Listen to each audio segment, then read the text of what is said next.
बच्चों यहाँ पे क्वेश्चन नंबर 8 में कह रहा है कि if the selling price of 16 water bottle is equal, कह रहा है कि अगर 16 वाटर बॉटल का जो सेलिंग प्राइस है एसपी है वो बराबर हो जाता है cost price of 17 water bottle, 17 water bottle के कॉस्ट प्राइस से 16 वाटर बॉटल का सेलिंग प्राइस बराबर हो जाता है, तो पूछ रहा है कि बताओ गेन परसेंट कितना अर्न किया डीलर ने। ठीक है, चलो इसको हम लोग कॉपी में बनाते हैं। ये क्वेश्चन नंबर 8 है। ये कौन सा क्वेश्चन नंबर है? ये क्वेश्चन नंबर 8 है। ठीक है, अकॉर्डिंग टू द क्वेश्चन यहाँ पे क्या कह रहा है कि selling price SP of 16 water bottle equal है, किसके इक्वल है? यहाँ पे इक्वल है सीपी ऑफ 17 वाटर बॉटल के। ठीक है, सीपी ऑफ 17 वाटर बॉटल की इक्वल है। ठीक है, तो यहाँ पे किस तरह से लिखेंगे यहाँ पर? ठीक है, तो यहाँ पे लिखेंगे एसपी ऑफ 16 वाटर बॉटल, इसको लिख सकते हैं 16 एसपी। क्या लिख सकते हैं इसको? 16 एसपी। कैसे? यहाँ पे लिखेंगे 16 एसपी लिख देंगे इसको।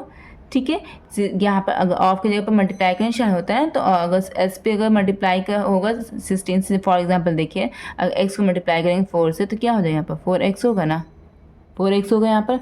इसी तरह से SP को अगर मल्टीप्लाई करेंगे 16 से तो 16 SP हो जाएगा और यहाँ पर 17 SP हो जाएगा, 17 CP हो जाएगा, सॉरी 17 CP यहाँ पर हो जाएगा। ठीक है, तो अब यहाँ पर क्या करते हैं, इसको कुछ इस तरह से लिखते हैं कि CP को यहाँ पर देखिए CP इसके साथ मल्टीप्लाई के साथ अटैच है। ठीक, मल्टीप्लाई के साथ अटैच है। CP को अगर हम यहाँ पर नीचे ला देंगे, फॉर एग्जांपल देखिए अगर हम इस तरह से बता दें, यहाँ पर लिखा हुआ 16 मल्टीप्लाई SP, ये ठीक है, ये लिखा हुआ है यहाँ पर 17 मल्टीप्लाई CP। ठीक है, CP को हम बोलते हैं तुम इस घर में आ जाओ। जब भी कोई भी एजेंट जब इस घर से इस घर में आता है या इस घर से इस घर में आता है तो वो अपने साइन के अकॉर्डिंग आता है। ठीक है, तो यहाँ पर ये इसके साथ किससे अटैच है? मल्टीप्लाई के साथ अटैच है। जब CP जब इस घर में आएगा तो डिवाइड में आ जाएगा, तो SP डिवाइड बाई CP ये हो जाएगा जब इस घर में आएगा। तो अब यहाँ पर SP बोलेगा 16 को कि तुम उस घर में चले जाओ, तो यहाँ पर 17 पहले से मौजूद था, 16 इसके साथ मल्टीप्लाई के साथ अटैच है। जब ये इस घर में आएगा तो डिवाइड के साथ अटैच हो जाएगा, डिवाइड में आ जाएगा। इसी तरह से होता है ना, जब एक घर से दूसरे घर LHS से RHS जब यहाँ पर चेंजिंग होती है तो इस तरह से होता है। तो अब यहाँ पे ये देख लीजिए, यहाँ पे मान लीजिए अब यहाँ पे SP के सामने क्या है? 17, CP के सामने क्या है? 16। तो यहाँ पे मान लीजिए SP 17 हो गया और यहाँ पे मान लीजिए CP 16। ठीक है, ये समझ में आ गया बच्चों? अब हम यहाँ पे क्या करेंगे? ठीक है, ये वाला लाइन को अब हटा भी सकते हैं, कुछ ज़रूरी नहीं है। ठीक है, यहाँ से समझ आ गया ना ये? ठीक है, ये वाला लाइन को लिखना, ऑफ की जगह पर मल्टीप्लाई दे देना, तो इस तरह से आगे प्रोसीड करना। ठीक है, तो अब यहाँ पे क्या करना है? SP आ गया मेरा, यहाँ पर CP आ गया। ठीक है, अब यहाँ पर CP बड़ा है या SP बड़ा है? तब आप लोग बोलोगे यहाँ पर तो SP बड़ा है। जब SP यहाँ पर बड़ा हो गया तो क्या निकलेगा? गेन निकलेगा या लॉस निकलेगा? यहाँ पर गेन निकलेगा। गेन क्या हो गया? SP minus CP is equal to SP क्या है मेरा? 17, CP मेरा क्या है? 16। ठीक है, दोनों को माइनस करके कितना आएगा? आंसर 1 आ गया। ठीक है, अब यहाँ पे क्या निकालने कह रहे हैं? Gain percent. क्या निकालने कह रहे हैं यहाँ पर? Gain percent. गेन परसेंट का फॉर्मूला क्या होता है? गेन बाई CP इंटू 100, यही होता है ना। गेन मेरे कितना आया? 1 आया। ठीक है, CP मेरे कितना है? 16 है ना। CP मेरे कितना है? 16 मल्टीप्लाई बाई क्या है यहाँ पर? 100 कर दिया। 100 से क्या हो जाएगा? 100 बाई 16। ठीक है, अब देखिए ऊपर नीचे कुछ कट रहा है। हाँ, 2 से कट रहा है, ये इवन नंबर, ये भी इवन नंबर। 2 8 16, 2 5 10, 2 0 0 कट रहा है। अगेन कट रहा है, ये भी इवन नंबर, ये भी इवन नंबर। 2 4 8, 25 से कट रहा है। अगेन कट रहा नहीं कट रहा है। मेरा यहाँ पर क्या आ गया आंसर? 25/4%। ये मेरा आंसर आ गया। बट बच्चों ये तो इम्प्रॉपर फ्रैक्शन में है और हमको मिक्स फ्रैक्शन में आंसर लाना है। तो मिक्स फ्रैक्शन में आंसर लाने के क्या करेंगे? 25 को 4 से डिवाइड करेंगे। ठीक है, तो यहाँ पर रफ में 25 को 4 से डिवाइड करें तो 4 से 24। ठीक है, कितना आया? 5 में से डाल के 1 आया। ठीक है, तो ये जो क्वेश्चन है, क्वेश्चन के बीच में से एक फ्रैक्शन का निशान डाला जाता है और रिमाइंडर को ऊपर लिख दिया जाता है। इट मीन्स नीचे वाला को ऊपर, ऊपर वाला को नीचे। ठीक है, तो यहाँ पे क्या आ गया आंसर? 6 whole number 1/4%। यही आपका आंसर आ गया। आप बुक में चेक कर लेना बच्चों। ठीक है, अब हम नेक्स्ट क्वेश्चन की तरफ बढ़ते हैं।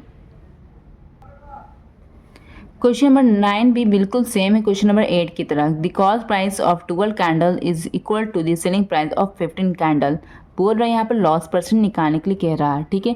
ये बिल्कुल सेम है क्वेश्चन नंबर 8 की तरह। जो बच्चे क्वेश्चन नंबर 8 बना लिए हैं वो क्वेश्चन नंबर 9 भी आसानी से बना लेंगे। तो चलिए हम स्टार्ट करते हैं क्वेश्चन नंबर 9। यहाँ पे क्या कह रहा है, यहाँ पे क्वेश्चन नंबर 9 में कह रहा है कि CP of 12 candle is equal to SP of 15 candle. यही कह रहे हैं ना बच्चों। अब यहाँ पे देखिए CP ऑफ की जगह पर मल्टीप्लाई का निशान दीजिए, 12 की जगह पर 12 लिख दीजिए, is equal to SP of की जगह पर मल्टीप्लाई का निशान दीजिए, 15 की जगह पे 15 लिख दीजिए, ठीक है। अब यहाँ पर कहेगा SP बोलेगा कि हम LHS में जा रहे हैं। जब SP RHS से LHS में जाएगा तो SP के साथ किस तरह से अटैच है, मल्टीप्लाई के साथ अटैच है। जब LHS में जाएगा तो डिवाइड में चला जाएगा। इसमें कोई ऑब्जेक्शन किसी को नहीं ना। अब यहाँ पे इज इक्वल टू का निशान दीजिए। अब CP बोलेगा 12 को कि तुम भी RHS में चले जाओ, तुम LHS में मत रहो, तुम RHS में चले जाओ। तो जब 12 आएगा RHS में तो 12 यहाँ पे किस चीज़ से अटैच है, मल्टीप्लाई के साथ अटैच है। जब वो RHS में आएगा तो 15 के साथ वो किस में आ जाएगा, रिलेशन में, डिवाइड के रिलेशन में आ जाएगा। इतना समझ में आया बच्चों आप लोगों को? इतना समझ में आ गया। तब हम आगे बढ़ते हैं। तो अब यहाँ पे CP के सामने क्या लिखा, 15। तो यहाँ पे मेरा CP क्या हो गया, 15। SP के सामने क्या लिखा हुआ, 12। तो SP मेरा यहाँ पे क्या हो गया, 12। अब बताइए बच्चों, CP बड़ा है या SP बड़ा है? यहाँ पर तो CP बड़ा है। यहाँ पे क्या बड़ा है, CP बड़ा है SP से। तो इट मीन्स यहाँ पर लॉस निकलेगा या गेन निकलेगा? यहाँ पर लॉस निकलेगा। लॉस का फॉर्मूला क्या होता है, CP माइनस SP। CP का यहाँ पर वैल्यू कितना है, 15। SP का वैल्यू यहाँ पे कितना है, 12। तो क्या हो गया, घट के आंसर कितना आ गया, 3 आया ना।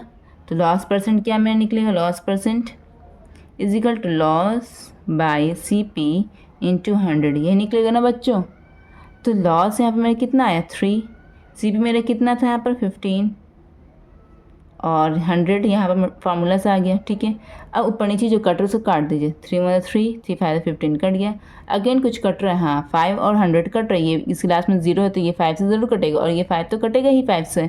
5 मतलब 5, 5 टू 10, 5 0 0, ठीक है। तो यहाँ फाइनल आंसर में क्या आ गया, 20%। ये मेरा आंसर आ गया बच्चों। कॉपी में चेक कर लीजिएगा, ठीक है।